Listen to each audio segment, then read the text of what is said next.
What kind of diplomacy, JD, you are speaking about? What do you mean?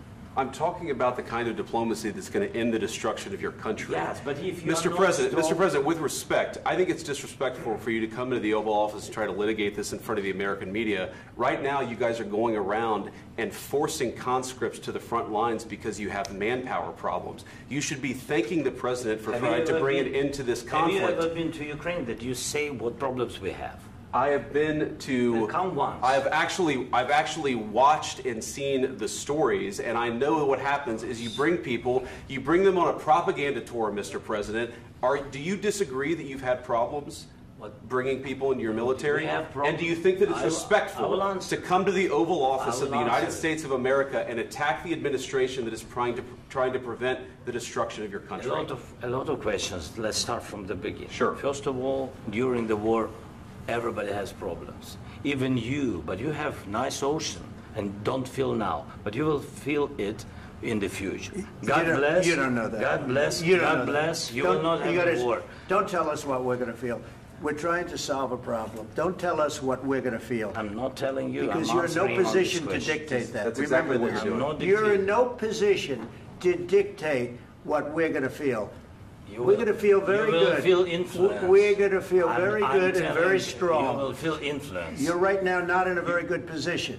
You've allowed yourself to be in a very bad position, and he happens to be right about it. From the very beginning of the war. You're not in a good position. You don't have the cards right now.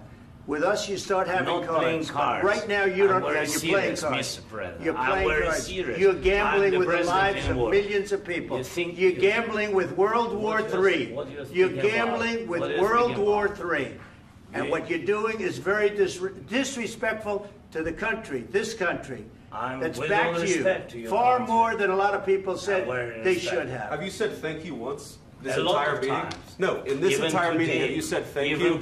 You went to Pennsylvania and campaigned for the opposition in October. Offer some words of appreciation for the United States of America and the president who's trying to save your country.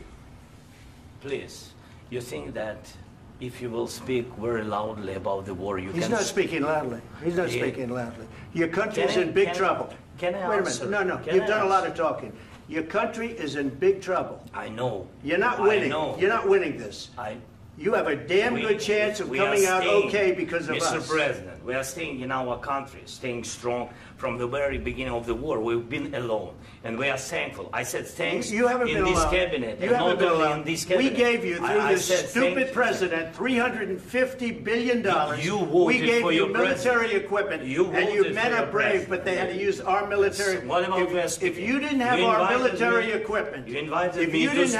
military equipment, this war would have been over in 2 weeks. In 3 days. I heard it from Putin. In 3 days. This is something maybe new. Less. In 2 weeks. Of course, yes. It's going to be a very hard thing to do business like this. Again, I tell you. Just say thank you. I said a lot of times to American people. Accept that there are disagreements, and let's go litigate those disagreements rather than trying to fight it out in the American media when you're wrong.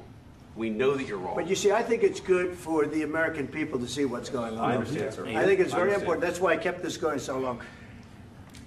You have to be thankful. You don't have the cards. You're buried there. Your people are dying. You're running low on soldiers. Listen, you're running low on soldiers. It would be a damn good thing. And then you tell us, I don't want a ceasefire. I don't want a ceasefire. I want to go, and I want this. Look. If you could get a ceasefire right now, I tell you, you take it so the bullets stop flying and your men stop getting killed. Of course, we want to stop the war. But you're saying you don't want a ceasefire. But I said to you, I want a ceasefire. With guarantees. Because you'll get a ceasefire faster than an agreement. Ask our people about ceasefire, what they think. That wasn't with me. That wasn't with me. That was with a guy named Biden, who was not a smart person. That was with Obama. It was your president. Excuse me. That was with Obama, who gave you sheets, and I gave you javelins. Yes. I gave you the javelins to take out all those tanks. Obama gave you sheets. In fact, the statement is, Obama gave sheets and Trump gave javelins. You got to be more thankful, because let me tell you, you don't have the cards. With us, you have the cards. But without us, you don't have any cards. One more question to Mr. Vice President. I'm sorry. It's going to be a tough deal to make.